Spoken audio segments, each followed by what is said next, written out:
You can say anything you want to me, but you stay away from Abby. Easy now. Cool your jets. I was just introducing myself to your lovely companion. Yeah, well, introductions are over. This is the last time you talk to Abby, ever. So high-strung. I gotta admit, I like your fire, kid. But there's really no need for it.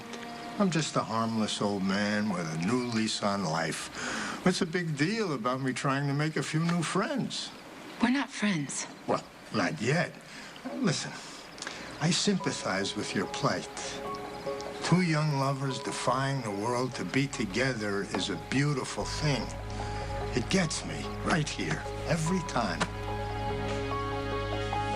No, I don't have to explain to you what kind of hellhole I've been stuck in for the past 5 years. Dear, Pentonville is a lonely, soul-sucking pit.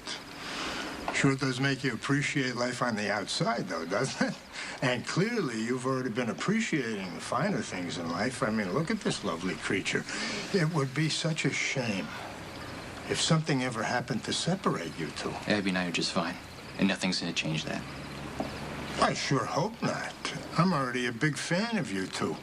And from what I hear about this Brandon sicko, nobody should be spending any time in prison for wasting that piece of garbage. You don't even deserve to be prosecuted, dear. Thanks. Now, I can't make any promises, but I might still have a connection or two up my sleeve. I wouldn't mind making phone calls on your behalf. Didn't you say you wanted to hire a contractor? I'll be handling things on my own now, okay? If you want to help me and Abby out, you just stay away from us. Fair enough. I have no doubt that a strong, independent young man like yourself will be able to handle whatever comes his way. Your daddy must be very proud. You're in very good hands, dear. You two have a lovely evening.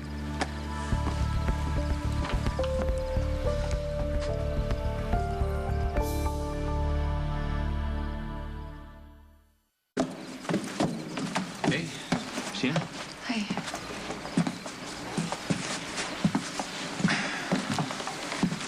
What's going on? I'm fine. Just kind of personal.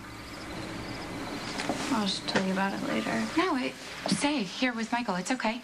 I'll just, I'll take off.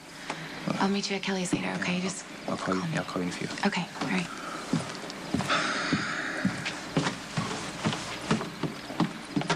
What's going on, Christina? I don't get why you're still hanging out with her. All right, let's not worry about Abby right now, okay? Just tell me what's going on with you. Sorry. It's stupid. Christine, it's me. You can tell me anything. It's about my friend, Meredith. Meredith Hillier, right? She, goes to Madison.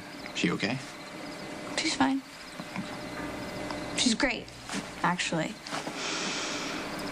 She was waitlisted at Princeton, and she just found out today that she got in. My friends thought there was no way in hell. Okay, and you're not happy about it? I am. It's just... I'm so waitlisted at Yale. And it's becoming more and more obvious that I'm not gonna get in. Okay, well, you don't know that yet. I mean, there's still time, right? You don't get it, Michael. I let my deadline pass to declare for Wesleyan, which means that I lost my place. So now, if I don't get into Yale, I'm basically a total failure. I don't know what I'm gonna do.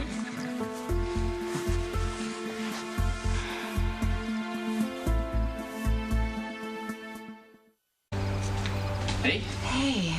How are you? I'm good. How are you? Is Chrissy okay? Not exactly. She's pretty much convinced her life's over if she doesn't get into Yale. She's still being, waitlisted or something. I'm not exactly sure how it works. That sounds pretty stressful. Yeah. I feel bad for her. None of it really makes any sense to me, though. Why not? Her whole life is riding on what college she gets into. Now she's going to be totally crushed if Yale passes on her. Well, I don't think it sounds that strange. I think you probably understand her situation a lot more than you think. What do you mean? Well, I think what Chrissy's going through is pretty similar to your drive to join the mob. I mean, you're trying to prove yourself. You feel like it's the only path you can take, to the extent that you really don't even want to consider the alternatives. Just like Chrissy doesn't want to consider the alternatives to Yale. Are you comparing Yale to the mob? You know what I mean. And honestly, I think you're both wrong. You're 19, Michael.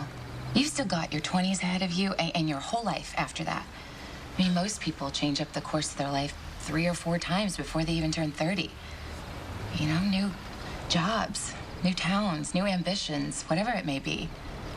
But you and Chrissy both seem like you think that there's only one road. When the truth is, I mean, you have a choice every day about how you want to live your life. Look, and even if you can't get that point across to your sister, you can still lead by example, by keeping your options open, by making smart decisions. Why does this suddenly seem less about Christina and more about Anthony Zakara?